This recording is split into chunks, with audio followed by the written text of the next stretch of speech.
Hello, blogging heads. This is Conn Carroll, now with the Washington Examiner, and I am talking to... I am Noah Kristula-Green. I am an assistant editor with FrumForum.com. Oh, where were you before that? Before this, I was a web intern at the New Republic, where I made slideshows. Okay, cool. Did not know that. We want to talk about GOP primary to start off with, correct? Yeah, I think we wanted to cover, in our pre-discussion, we wanted to cover, I think, 3 GOP candidates, all with the last name P, so Pawlenty, Perry, Paul, if we have time for it. So do we want to start with Pawlenty? Sure. God, it seems like eons ago, but in fact it's only been a week since the GOP debate on Monday. Quick rehash, I'm sure most Blogging Heads viewers already know, but in the debate on Monday, John King asked Pawlenty straight up to reiterate his criticism of Romney's Massachusetts healthcare plan as Obamneycare, and Pawlenty declined. Go ahead. I was curious. Do you think that was a case of Pawlenty being told by consultants and people around him, you can't be critical of Romney in this debate, or do you think this was maybe Pawlenty's own personal just way of responding to confrontation, or do you think it was something else? It's one of those two. I don't think it really matters which one.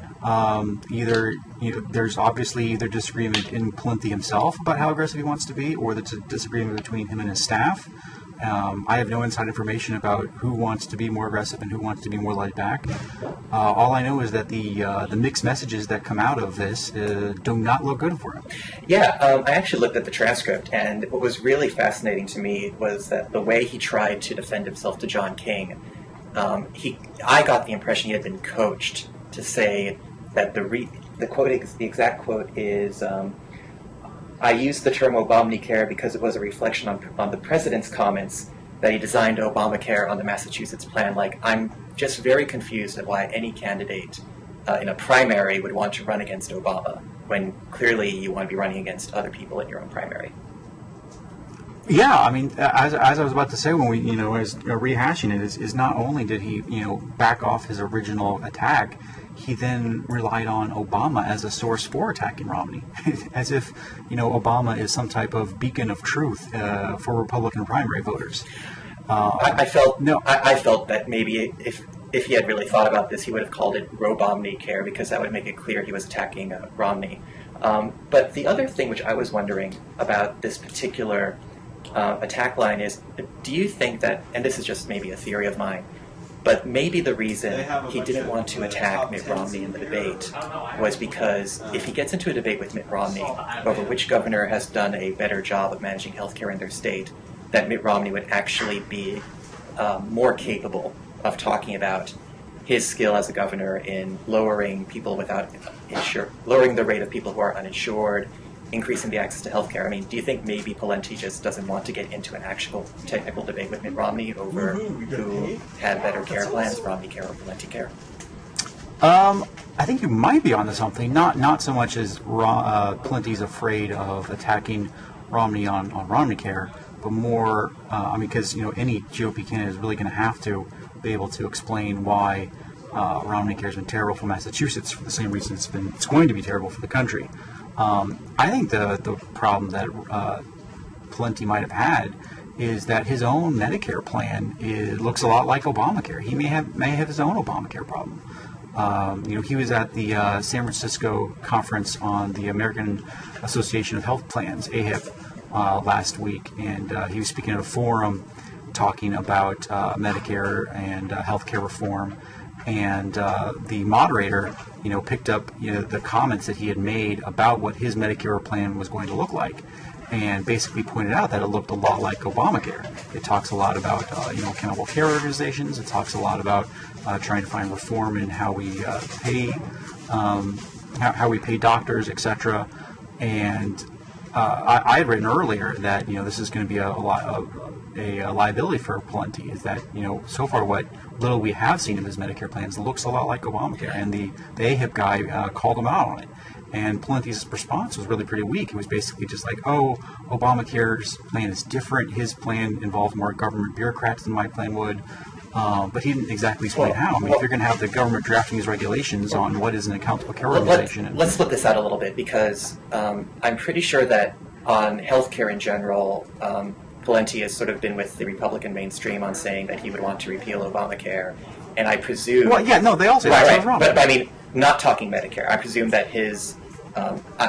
You'd have to. I haven't heard about this speech you're talking about, because one thing that they always ask Pawlenty whenever he does an event is, "What is your opinion on the Ryan budget?" And he says, "Ryan is a very courageous person. I'll be releasing my own Medicare plan." So that particular Medicare plan hasn't been released yet. But he has talked about it in generalities, and when he does, he talks about it in much the same way that Obamacare addresses Medicare, which is by reforming the way Medicare pays doctors and asking them to do for pay for performance and the rest of the stuff.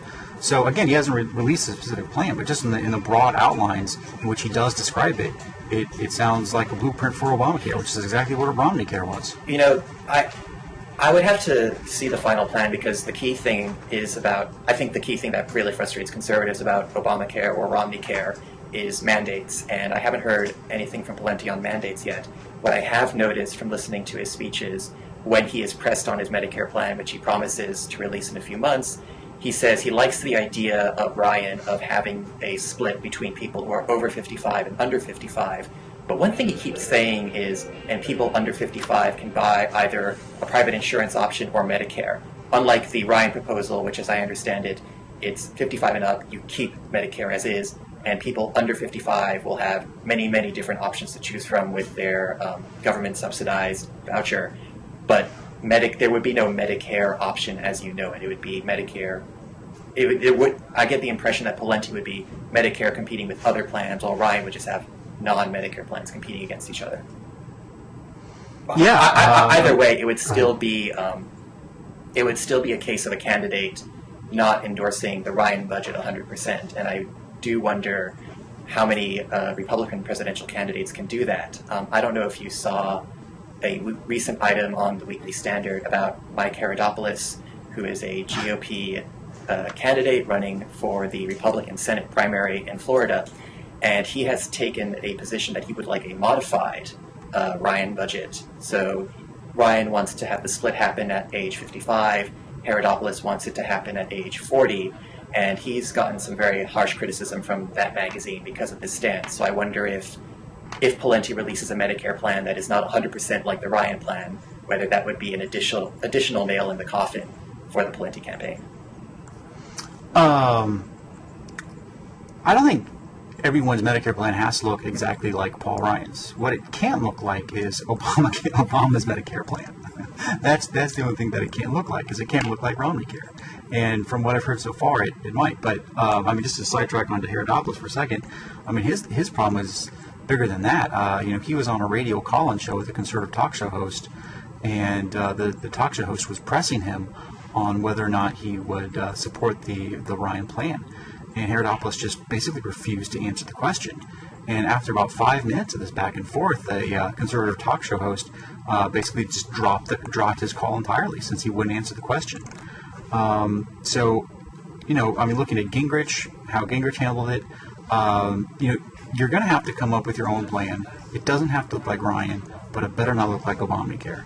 Other than that, as long as any G candidate has something credible, they'll do fine. I think the one thing I just want to get clarification from you on, though, is the way Obamacare deals with Medicare is that it basically takes a large chunk out of Medicare Part D to help subsidize the exchanges.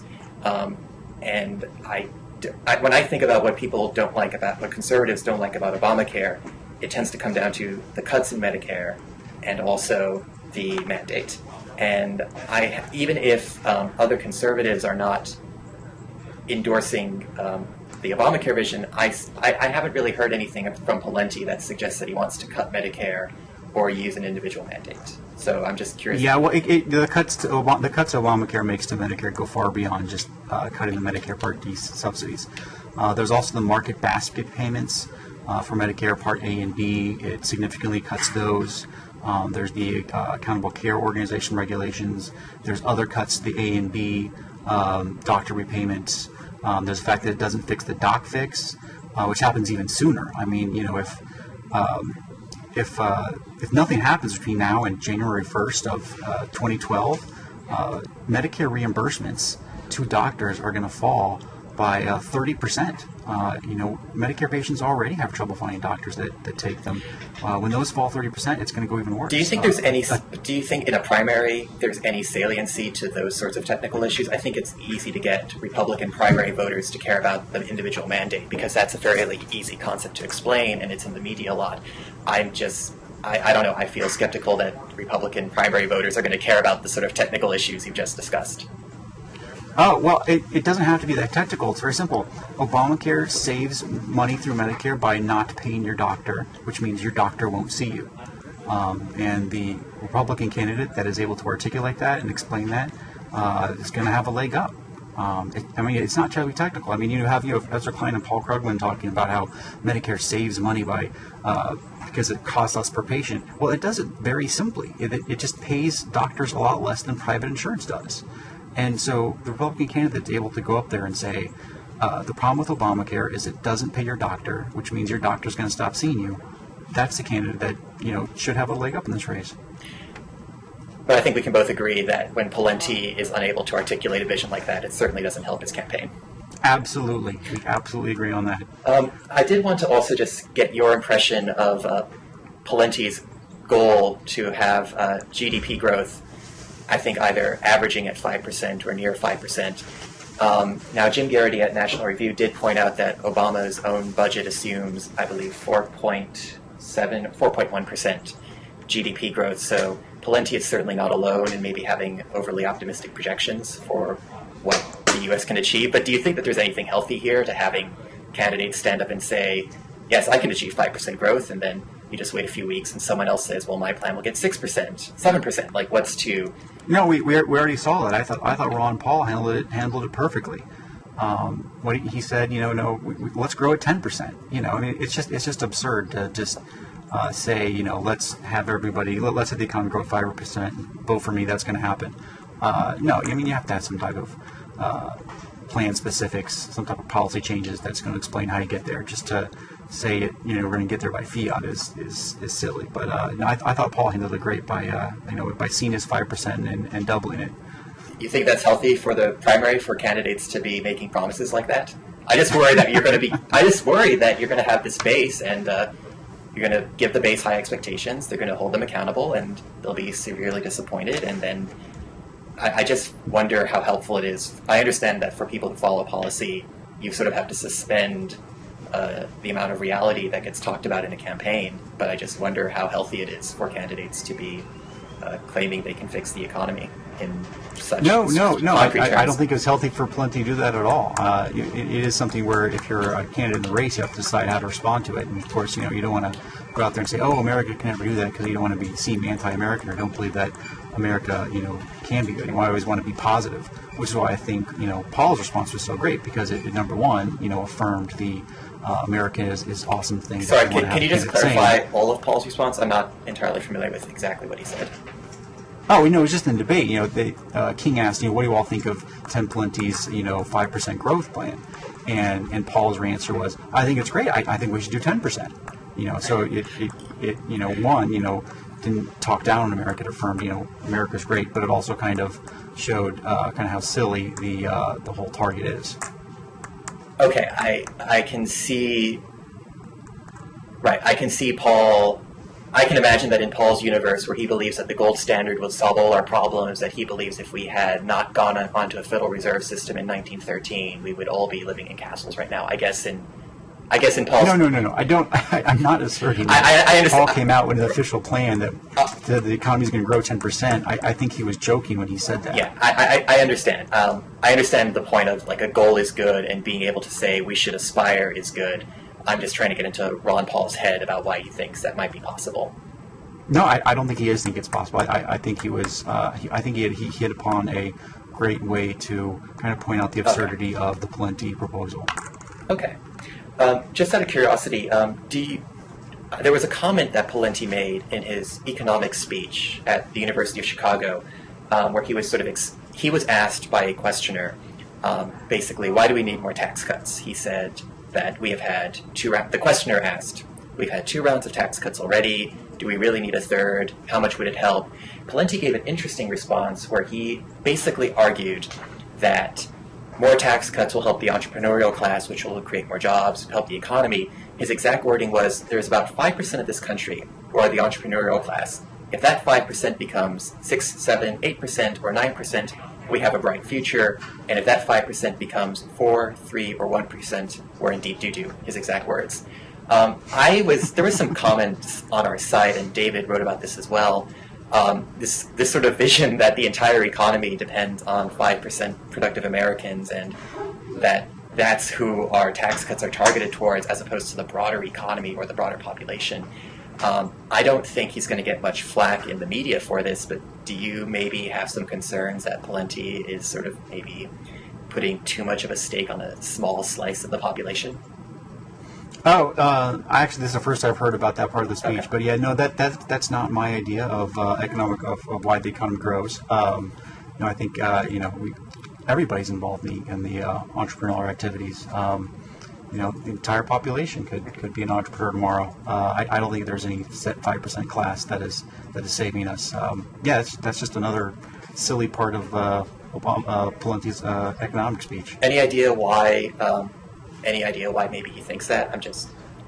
He seems no. I don't have a ton of insight into the Pawlenty campaign. All right. Well, let's also move on to candidate number two, with a last name beginning with P, Rick Perry from the RLC, who has seemed to benefit both from the lack of enthusiasm in Pawlenty, and also when Newt Gingrich's campaign imploded, there was a flurry of reporting saying that all these advisors who used to work for Gingrich are now, ripe to be picked up by Rick Perry. What are your thoughts on this? Definitely an opening there. When Pawlenty had that terrible Monday night, not even a week ago, you could just feel it throughout the entire conservative movement, all the blogs. It's like we need another choice other than Romney, and Pawlenty is just not pulling his weight. So yeah, there's a big market out there for someone who is willing to get in a debate with Mitt Romney and take him head on, and have some real good conservative attacks on him, and not outsource them to Barack Obama. There's the Southern Republican Leadership Conference down in New Orleans this weekend, and Perry gave a 20-minute speech that reporters there said sounded an awful lot like a stump speech. He reportedly has operatives working in or not working, but kind of checking out how hard it would be to get involved in the Iowa caucuses and New Hampshire primary. So, he's looking at it. His own aides say the odds of him getting in are 50-50. And the market's there. Whether or not he delivers, we'll see. But yeah, I could definitely see him getting in and being successful. So I definitely would agree with you that unlike, say, the Mitch Daniels draft, unlike the campaign to draft Mitch Daniels, which we now sort of see never really went anywhere, Rick Perry both seems to be interested in this, and I think also, and another key difference between Perry and Daniels is that Perry's wife seems very supportive of this as well, which counts for a lot.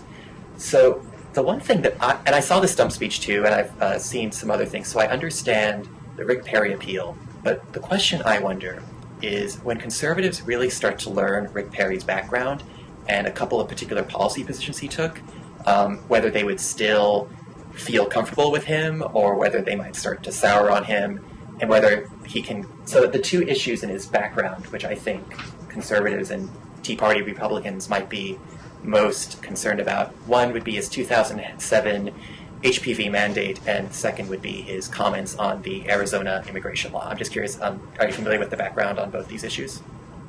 You have to remind me what he said about the Arizona immigration law. Yeah. I was looking earlier today on his response on DREAM Act, and basically, he passed a, obviously it's a federal issue, it was a state issue for him, but he passed a law in Texas giving, or not passed it, but had a speech in Texas saying that Texas should pay for, give illegal immigrants in-state rates that they seem to give to Texas residents. So yeah, he's definitely, like Bush before him, more friendly on immigration. But I forget what his position on the Arizona law. His comment on Arizona immigration, and this is a quote from a news article from Dallas, I believe, from 2010. Governor Rick Perry said in a statement he released late Thursday that portions of Arizona's tough immigration law concern him and that it, quote, would not be the right direction for Texas, end quote. The governor did not say if he would veto similar legislation, and also said that he called immigration a federal responsibility, which I find kind of interesting for a candidate who is all about the importance of the 10th Amendment and for states to be able to handle their own affairs. Like, that just struck me as a very But he didn't give any specifics about what parts of the Arizona law he didn't like? I haven't been able to find any specifics, but it's certainly different from the probably more expected response of, I completely support Arizona, I hope they succeed, I think they're doing the right thing. Like, it's a different approach. It's not the same as saying, I oppose Arizona, but it certainly is more nuanced, and it would probably not go over well with some people. No, I mean, I think most Republicans realize that when you're dealing with a Texas Republican, you're probably going to get someone who's a little more amnesty-friendly than a hardcore conservative. But yeah, I mean, I think you have to bake all of Perry's past statements. I had a colleague reminding me today that he even said some friendly things about TARP and was TARP supportive. But so was Romney. Pawlenty has his own past policy problems, cap and trade. Rick Perry's not going to be a perfect down the line conservative position on everything. I think more important than any one or two issues is how he performs. You think it's if he does get in the race, if he does show up for the August debate on Fox News, partnered with the Washington Examiner, if he does go to that forum and perform well, then I think you'll see a boomlet turn into a real movement. But do you think it's healthy for the conservative movement to constantly have these sort of tick boxes that candidates need to check? I'm thinking of Haley Barbour's recent comments at the same Republican Leadership Conference event, where he sort of warned activists against demanding too much purity from their candidates. I'm just wondering, do you think it's healthy that whenever we talk about these candidates, it sort of turns into, well, yes, he's good and he ran a business and he's competent, but he did vote for TARP to save the economy, so we can't have him be president if we can help it. I mean, I just sort of wonder if this constant purification process and this constant high expectations just makes it easier for Bachmann, who I was impressed by her performance, but I don't think she would be a particularly good nominee in the general election. And I just wonder if this is constantly making the opening for a Bachmann-type candidate just much easier, as opposed to a candidate who I would consider to be actually competent and capable of doing the job. Yeah, no, I think that's completely silly. Well, what part's completely silly? Interest groups are always going to have the reason why they're active in politics, and they are always going to advocate to make sure whatever candidate the larger party nominates listens to them on those issues, and they're not just being ignored or taken for granted. You don't think that maybe it's hard? You don't think that maybe the process is more either exaggerated or more effective on the right than the left? I mean, I think of Bob Bennett back in Utah, who was primaried and who had a very high rating from the ACU, but ultimately... Yeah, I don't miss him at all. I love Mike Lee. I think he's doing an awesome job. I don't miss Bennett at all. He was dead weight. I think we're going to have to agree to disagree on that, given that I like the fact that Bob Bennett, tried to reduce the link between employers and health insurance and try to actually solve problems. I think we're going to have to have fun, but maybe not Bob Bennett. That's Mike Castle. Christine. Do you miss Arlen Specter? I mean, what Republican senator that went down recently do you miss? Well, I think that maybe an example we can both agree on would be the Mike Castle, Christine O'Donnell events in Delaware, where we were conservatives, decided that Mike Castle was not conservative enough, and so it was much better to nominate the candidate who was completely unelectable and give that seat over to a Democrat. No, you're right there. Also share an angle in Nevada against Harry Reid. O'Donnell didn't win because Mike Castle, refused to check one box or whatever. It was just a Tea Party surge, and she was a very flawed candidate. You could have had any Tea Party candidate get in there that would have been able to take down Mike Castle. You just happen to have a bad one that time around. I mean that has to do with more of Tea Party movement and Republican primary voters paying a bit more attention to whether or not whatever alternative they settle on is actually electable. And in that case, Christine O'Donnell, clearly wasn't. But I don't miss Charlie Crist at all. I'm happy how we have Mark Rubio. I don't miss Bennett at all. The Senate's a better place to have Mike Lee in it. I don't miss whatever candidate McConnell was going to give us. I'm extremely happy to have Rand Paul. I'm very glad that we have a whole bunch of more libertarian, more hardcore conservative members of the Senate. Do you think the Senate's Charlie Crist of the world? Do you think the Senate's a better place when Harry Reid gets reelected and when Chris Coons takes a seat that could have easily gone Republican? Same with Harry Reid. No, I mean, we definitely could have beat Reid. We lost a chance there. Same with Castle. But yeah, I mean, we need to make sure we elect people that actually have a shot to winning the seat. In some states they miscalculated, in other states they didn't. Okay, well, I don't want to relitigate the midterms of 2010, especially now. Midterms of 2000. I don't want to relitigate that right now. I was also just curious if you had any thoughts on Rick Perry's support for the HPV mandate in 2007, and whether, in the same way that we have decided in the conservative movement that Romney's individual mandate is heresy and apostate, whether Rick Perry comes under similar scrutiny for the HPV mandate. Yeah, I'm going to say no. Why? It just doesn't apply to enough people. It's a narrow technical issue that most people aren't going to care about. But I can make the same ideological argument. The ideological argument against mandates for health insurance is, the government shouldn't be forcing you to buy a private plan. And I can run in fact, the Democrats have run, ads against Rick Perry in Texas saying, the government shouldn't be injecting untested vaccines into our children. I mean, And how'd that turn out for them? Well, Perry got his executive order overturned by the state legislature, and he wasn't very forgiving about this. He had a press conference after his... So just to sort of back up for the people watching in case they don't know the full backstory here, in 2007, Rick Perry, governor of Texas, signed an executive order mandating that all girls in Texas needed to receive an HPV immunization before they entered the 6th grade. The controversy here, I think there were several different takes on this. Part one was that it was a fairly new vaccine, which hadn't fully been on the market for a long time. So although doctors had no reason to think this vaccine was actually going to harm anyone, there were just some concerns that maybe you shouldn't rush it out so quickly. There were some slightly social conservatives, I think, accused him that they said that by immunizing girls against HPV, he was promoting promiscuity, which strikes me as a very odd attack line. And I think also there were some accusations that Rick Perry had either a relative or a relative-in-law who is on the board of Merck Pharmaceutical, and that was the vested financial interest in pushing for this vaccine. So he signs an executive order mandating the immunization. The Texas legislature overturns it by large majorities, and then he has a press conference where he says, where he thanks the legislators who supported him with his mandate, and then he says, they will never have to think twice about whether they did the right thing. No lost lives will occupy the confines of their conscience, sacrificed on the altar of political expediency. So this is not something where he issued a mandate and then it was overturned and he said, my bad, I've seen the error of my ways.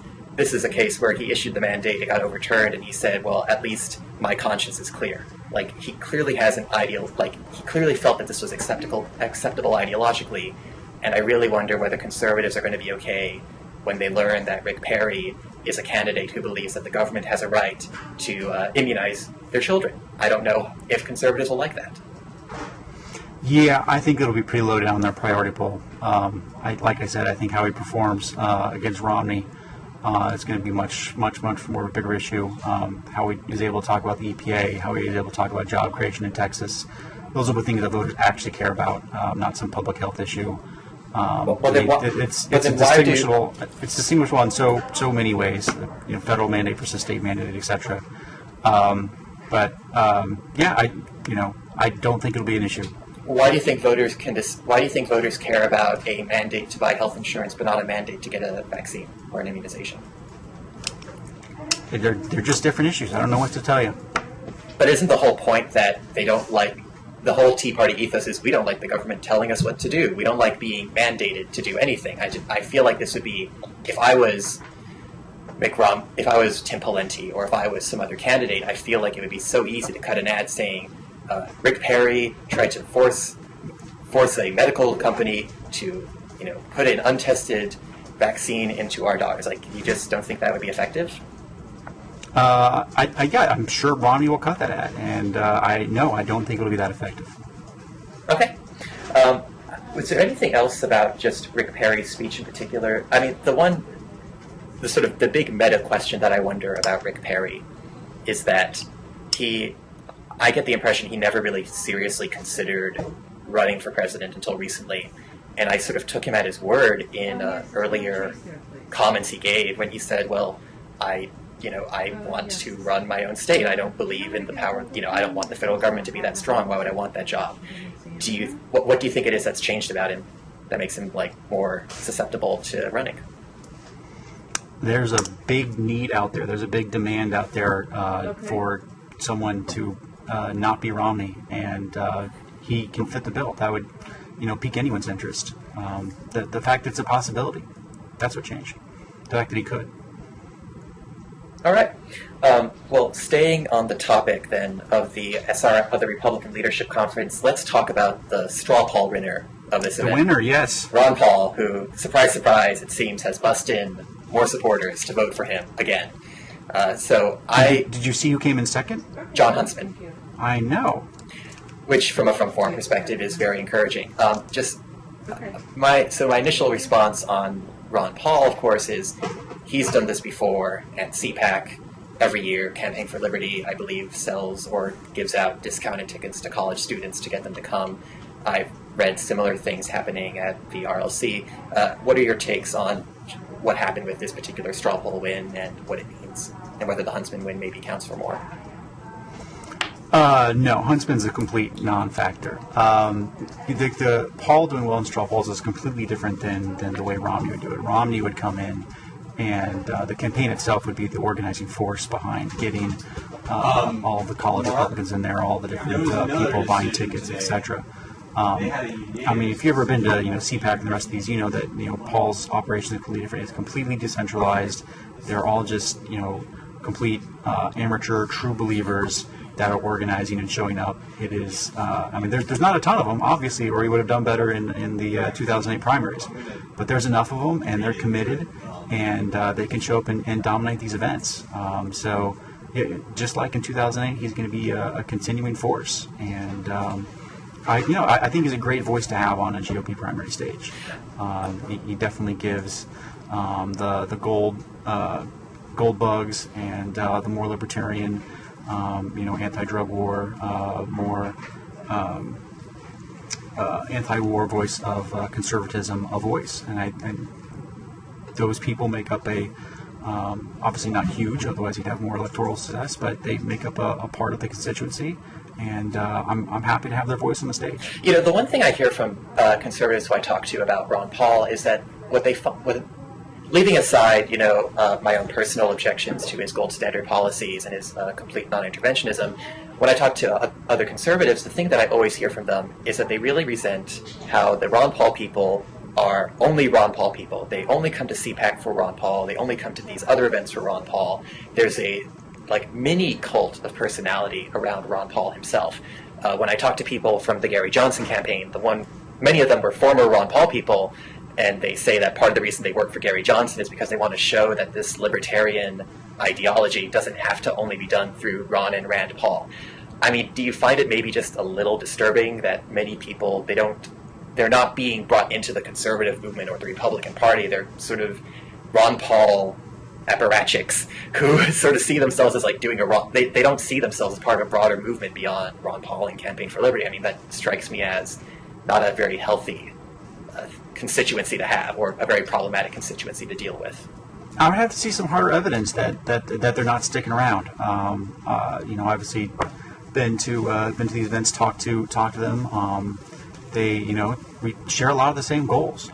So I highly doubt that these people are all sitting home, or that they're all voting for Barack Obama. I think a good portion of them are energized feel that Ron Paul gives them gives them a voice in a party and a brand, and every one of them that sticks around because of that and adds their voice and vote to the brand is a net benefit in my book. You think so? I mean, whenever I talk to these people, whenever I talk to the Ron Paul people at CPAC, and the one thing that strikes me so much about Campaign for Liberty, which for people who don't know, who are watching, Campaign for Liberty is a 501c4. It is sort of the political continuation of Ron Paul's 2008 presidential campaign, and so it does a lot of these political organizing for Ron Paul fans.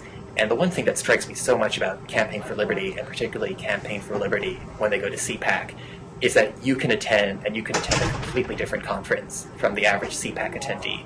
Campaign for Liberty gives you a little schedule which only shows you when Campaign for Liberty events are going on. They tell you, like, to go to this one, not that one. This is where the non-interventionism takes place. This is when we debate marijuana. And they advertise it in such a way that it feels like Campaign for Liberty is sort of piggybacking on top of this broader ACU CPAC conference. Obviously, Ron Paul does address the entire CPAC crowd, but the impression I get is that they're very insular, and that a lot of these people who come to CPAC, and I can speak for having gone to CPAC twice now, when they come to CPAC, they're there for Ron Paul and Ron Paul approved events. I don't get the impression that they really have an interest in anything else. But they're coming to the conference, right? Well, yes, they're coming to the conference too. And so they're giving their money to the ACU, right? Well, I believe what happens is that Campaign for Liberty buys up a bunch of tickets in bulk, and then. Okay, so Campaign for Liberty is giving their money to the ACU, right? And these Ron Paul people, they're not hermetically sealed from everyone else. They like mix and mingle in the same areas and talk. Well, I think generally interact with everyone else. I mean, I guess what you can say is theoretically they have the capability to do that, because obviously no one is telling them where to go. But if all the messaging you're receiving from this organization that's helped to promote you to get there is, come to CPAC and hear Ron Paul, go to these Ron Paul events and hear Ron Paul supporters. I mean, yes, theoretically they could go and do something else. It just seems that in practice what they do instead is they go find out when Dick Cheney or Donald Rumsfeld is giving a speech so they can call him a war criminal. Like, that seems to me. What I find so funny about FrumForum and these mod organizations like yourself is you're so ready to complain when others try to write other people out of the movement. But then when it comes to Ron Paul supporters, I'm like, the more people at the party, the better. I like them. I like what they have to say about all this stuff. I'm glad they're here. Whereas you're like, I wish these losers would just leave. No, I think they're great. I'm happy to have them. I'm glad they're on my team. Is this some sort of like long-standing unpatriotic conservatives line that we're getting to here? Is that sort of the elephant in the room we're discussing? No, I don't think so. Like I just said, I'm happy the highlights are here. All right, well, I'll just say this. I think that if there's one thing that sets FrumForum and sort of our brand of conservatism apart from other groups, is that many of the first principles that we hold just mean that we have, I would say, different standards of quality of what we expect of our candidates. I think that when it comes to a topic like the gold standard, the question that we ask is, why on earth are we even discussing this issue when Milton Friedman has adequately shown that we don't need a gold standard and that it's just not the solution? So I guess sort of this comes down to whether you believe that, let me put it this way, if people want to come to a conference and they are interested in learning more about the conservative movement and becoming a part of it, I don't think anyone would object to that. Obviously, I'm not planning to turn away people at a conference. I mean, for God's sakes, they have a right to do whatever they want. But I think that what you might interpret as writing people out of the movement is just us pointing out that on the issue of the gold standard, Ron Paul is wrong. We're not afraid to say that. And you may disagree, but that's our stance. And I think that if anyone was to stand up at CPAC and say 2 + 2 = 5, you would say that's wrong. And to sort of explain this, that's how it sounds to us. When people talk about the gold standard, that's what it is. Do you think the Federal Reserve is perfect? That the Federal Reserve did great in the Great Depression, it did great in the 70s, and that Greenspan had perfect policy throughout the 90s and 2000? I'll just go into my views on this, which is that I am sympathetic to the view advanced by John Macon and others at AEI that the Federal Reserve probably could do well with a single mandate just for price stability. So you're open to some type of Federal Reserve reform, though? Yeah, I would. Okay. Wouldn't it be good to have a whole bunch of people that care about the Federal Reserve as an issue and raise its profile and talk about it at these conferences? I mean, before Ron Paul, nobody knew what the Federal Reserve was. And all of a sudden, it's always a topic of conversation, and I think that's added value right there. Okay, I think this is actually good. This is actually a good place to actually continue our conversation because, let me sort of explain. I won't be claiming to speak for Olaf from Forum when I say this. My own views on the Federal Reserve is that we could probably go from the current dual mandate to a single mandate for price stability, with the understanding that that means being on the guard for both deflation, excessive deflation, as well as inflation. That's my first view. I am sympathetic to the views of a lot of monetarist economists, Scott Sumner, David Beckworth, and others, and Ramesh Pandiru in National Review has written about this as well. I've written about this on FrumForum, that what we really need is nominal GDP targeting from the Federal Reserve, and that instead of QE2, where you purchase a set amount of assets and hope that that gets you either the inflation rate or the nominal GDP increase that you want, instead of buying the money first and seeing what happens, you say, we want to achieve this end result and we'll print as much or not print as much money as we need to get there. So that's sort of what I personally would like to see. And it's a very monetarist view. It's one that Milton Friedman would have been okay with. The problem with the Ron Paul issue is that Ron Paul does bring a lot of people who think that, the Federal Reserve is not perfect and there does need to be reform there. The problem is his solution for them is gold standard, and it's conspiracy theories, and it's very sort of, he has a very hysterical take on it. You listen to Ron Paul talk about the Federal Reserve, and he says, well, ever since 1913, everything has been awful for America. And you just look at you look at the entire history of the U.S. since 1913, and clearly that's absolutely not true. The economy was, more stable in the 50s. We had a boom in the 90s. Clearly the fact that we've had a Federal Reserve has not completely prevented the rise of, American civilization. So I just find it that we can't have a serious discussion about what we would like to see the Federal Reserve do, because Ron Paul people come in with conspiracy theories. They come in with notes about how, that vote in 1913 was not a real vote. They didn't know what they were doing. I also think that at times, and I'm not going to say that, I'm sure you're familiar with the Ron Paul newsletters that TNR talked about, the racist ones from before, and I understand that reason and looked into who actually wrote those newsletters. But he tends to attract that kind of crowd of people who believe that it might be the Jews who are responsible for undermining our banking system. I'm not going to claim that Ron Paul or Rand Paul believe that, but those are the kinds of people he attracts. So the difficulty for me is that you're saying, isn't it great that he's raising this issue, and isn't it great that he's bringing people into the movement? And I'm saying, yes, but they're arguing some pretty crank economics. Some of them are, some more than others. Of course, to the extent that names are very anti-Semitic, I don't want those people in the movement, but I think we can draw the line there. And other than that, I'm happy to have them. I think we're discussing Fed policy a lot more than we ever would because of Ron Paul. Shouldn't we have a higher bar, though?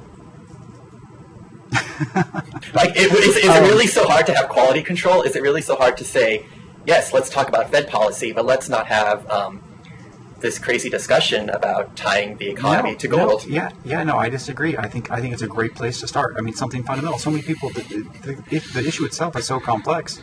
I think a great place to start is to talk about why gold standard is good or bad. Why is fiat money necessary? The basics are a great place to start.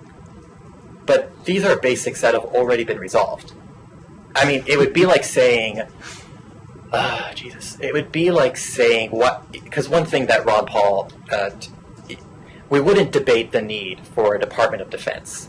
If we had a problem with the Department of Defense, we wouldn't debate the need by going back to saying, well, wouldn't it be better if we just hired mercenaries and then had a long, protracted process of debating the merits of a private army versus a national army? We wouldn't go through that process. It seems, the concern that I have is you seem to be willing to... do you think we should get rid of the people that want to talk about not having a Department of Education or a Department of Energy? No, I don't think that... Look, I think that you can make a good case that the Department of Education, in the many decades that it's been around, hasn't produced good education results, and I prefer. So we should allow people at these conferences to talk about getting rid of Department of Education, Department of Energy, even though that's not going to be a foreseeable goal for the next 4, 8, 12 years or whatever. Okay, but if I'm talking about eliminating the Department of Energy, let's use the Department of Education. I'm personally a big charter school advocate. I have, a lot of support for. I am supportive of the voucher movement, though. I take more preference for the charter school movement. I don't mind it when the Department of Education, does its Race for the Top program to use federal money to encourage charters and voucher schools.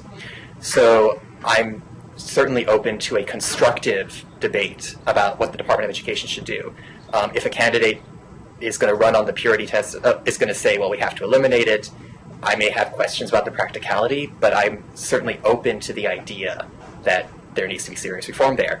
When it comes to the Federal Reserve, though, we're talking about an economics that just doesn't work. When you tie your currency to gold, it constrains what you can do. You're basically just saying that this commodity is more important than other commodities. There's no reason you can't have a gold or silver standard. And my concern is that this is all self-evident. This is also obvious. We've already had this debate in academia. Experts already know this. Every economist who's respectable knows this. And I just wonder why you think the conservative movement should not have quality control of some sort. I'm not saying ban people from conference, but I am just saying that maybe the movement as a whole could take a better interest in demanding higher quality from its candidates and the people who are in it. Yeah, I don't really get your objection. Do you feel like there's some danger that Ron Paul's going to be the nominee? What's the problem with these people? Let's actually talk about this then. Are they wasting your time at CPAC? I fail to see how they're hurting you. I understand your point. I understand your point. So, one other thing that the Federal Reserve has tried to do recently to counter the continued prolonged effects of this recession has been monetary easing, quantitative easing too, and you've had a lot of candidates and a lot of Republicans who've taken a position that's not just opposed to the Federal Reserve, but they have opposed the Fed's efforts at monetary policy using arguments, and we've written about this a lot on FrumForum, using arguments that just don't stand muster. Well, politicians used arguments that don't stand scrutiny. That's got to be the first issue that's ever happened with. Yeah, but just because it happens doesn't mean it's right. Just because it happens doesn't mean that people in the movement who have power and influence shouldn't be using it to actually do the right thing. And it doesn't mean they shouldn't be held accountable. So if your proposition is that people should call other people out with their party when they think they're wrong, I completely agree. Yes. I don't see. I mean, the Ron Paul people aren't the only people that have wrong ideas in the movement. No, but on the issue of monetary policy, they have made it acceptable to talk about the Fed and be very critical of it in a way that I find unproductive and not helping our economic recovery. Great. Well, all you need to do is recruit more people who believe like you to the FrumForum, and you guys can become super popular and vote all these people out of the party. You don't think that it's contingent on the people who already have positions of power and influence and who know better to demand more from their candidates? I think they do. I don't think you see a lot of people mimicking Ron Paul's talking points on the Fed. Paul Ryan would not mimic his talking points, but he also believes that the Federal Reserve should move to a commodity basket standard, which is a similar idea of tying the Federal Reserve to a hard commodity. Only instead of tying it to gold, he wants to tie it to a basket of commodities. In addition to that, you have Pawlenty going on MSNBC saying, I don't like all this fiat money being printed by the Fed, which is a ridiculous comment because if the Fed wasn't printing more money, it would still be fiat money. So maybe they're not advocating the gold standard, but at the same time, there's a bus tour in Iowa being organized by, I think, the American Principles Project, which is trying to advocate the gold standard, and Herman Cain, Michelle Bachmann, and Newt are all on that bus tour. So maybe they're not copying Ron Paul's exact words, but he's clearly made an opening for some crank theories about monetary policy. And to the extent that there's a danger that we will somehow adopt the gold standard, I think that's bad. To the extent that it has increased talk of reforming the Fed and maybe auditing the Fed and maybe changing what its mandate is, I think that's great. Okay. The fact that they then also stick around and vote for Republicans and maybe move the party in a libertarian direction is also awesome in my book. So I'm happy to have them. Okay, so I guess sort of the agree to disagree point on this is that you don't see as much of an inherent danger as I do. No, I don't. Okay, well, I think we're going to have to agree to disagree on that point. Okay, I think it's a good place to end. We're pushing up against 15 minutes here. Unless, I just was wondering if you had any, this was just one last comment, not particularly related to any one presidential candidate. But I read in the newspapers these days that Republicans do not want to give me a payroll tax cut. I thought Republicans were all about this. Why don't Republicans want to? You got your facts wrong on that one. Oh, I do? No, yeah. Who's talking about giving you a payroll tax cut? Well, the White House and Larry Summers thinks that a payroll tax cut would be a great idea, and Republicans I read that there was an employee tax cut, so they're going to give your employer a tax cut, not you. Okay, but I also were reading that they're planning to extend the payroll tax cut. Like they were planning. I read that they were planning to extend the payroll tax cut as well, the one that they approved in 2010. Okay, I haven't seen this plan, so I mean, to the extent that it's there, yeah, I mean, when the payroll tax cut idea was first floated, the Heritage Foundation came out against it because they don't want a temporary payroll tax. They want if there's going to be any tax changes on the payroll side, they want it to be permanent. I think there's a lot of logic to that. I think there's tons of solid ground for Republicans to say enough of these temporary measures. We need some certainty in our tax code. We're going to be having this debate again in 2012 about the Bush tax cuts. I have a friend who works at the IRS. I mean, the absurdity of them having to print out and waste so much money printing out 3 different tax compliance software and codes and paper, all the rest of it, because Congress couldn't get their stuff together to figure out what the tax code was because it's expiring, is ridiculous. I think there's plenty of good ground to say no more temporary tax cuts of any kind. What about the fact that we don't live in a perfect world, and for someone who would, I mean, I understand, I'm not going to, it seems like this might be again, sort of arguing for perfection in an imperfect world, because if there were to be an extension of the payroll tax cut, even a temporary one, I would personally benefit. Many people, working Americans would personally benefit from this, and, I understand that maybe there's the need to have the ideal of a more long-term, formal tax reform, but I really just wonder, like, why is in this recession that is so hard on so many people, are we really going to not help them in this case? I mean, I understand it's good to have a goal, but really, are we going to draw the line? Are we going to say that we can't even have, slight extension for people who would benefit from it immediately? No, I mean, why should we? I mean, it's not like it's cost free. I mean, every time you cut the payroll tax, you're making Social Security and Medicare more unsustainable. Right, but if this is also going to be a temporary emergency measure, then presumably once the economy improves and we can restore those payroll taxes, or we could fund them some other way. Like, I just feel like the immediacy of the fact that we're in a very weak economy and that a lot of people are struggling would suggest that the humane thing to do would be to allow for it to be a little easier on normal people. Yeah, I just don't think that we should be doing any more, these temporary tax cuts. Because you just, I mean, is it a debate thing? I mean, or is it just it's like... the uncertainty within the economy. How are you going to pay for it? There are all kinds of reasons why not to. But can't we prioritize? We have a government that already is literally, not out of money, but they've reached their credit limit. How are you going to work? Are you going to have this tax cut as part of the debt hike deal? How's that going to work? I mean, if you're going to have a temporary tax cut, that means less money for Treasury. It means they can't pay their bills. So you would prioritize. I mean, it just seems like what you're suggesting is that we should prioritize sort of long-term fiscal solvency in 2012 or 2013, as opposed to guaranteeing right now that Americans will have slightly bigger paychecks.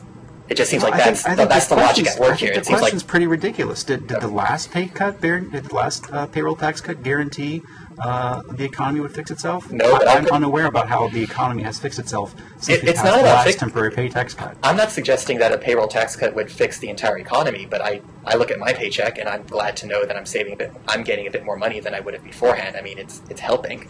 Why don't we just get rid of it entirely? let's just get rid of the whole payroll tax. I mean, I think I would actually be okay with that if we then had maybe a carbon tax or something else to fund it. But I understand that you would not even want to entertain that idea. But I understand your point, and I think that again we're gonna have to agree to disagree on this. But I was just the impression I get is you're saying that the long term, like it's much better to just get a long term deal that may come into effect in 2012 or 2013 as opposed to immediate relief. That's what I'm hearing. Right. I just don't see how big the relief is. I don't see how it's helping the larger economy or economic growth. The last one didn't do anything. I don't think another one will do anything either. Then it may not help the larger economy, but it does help me personally. Oh, okay. Well, good for you. Me and a lot of other voters. But I do think we've come up on the hour. But this was very fun. Thanks. It was. We'll have to do it again.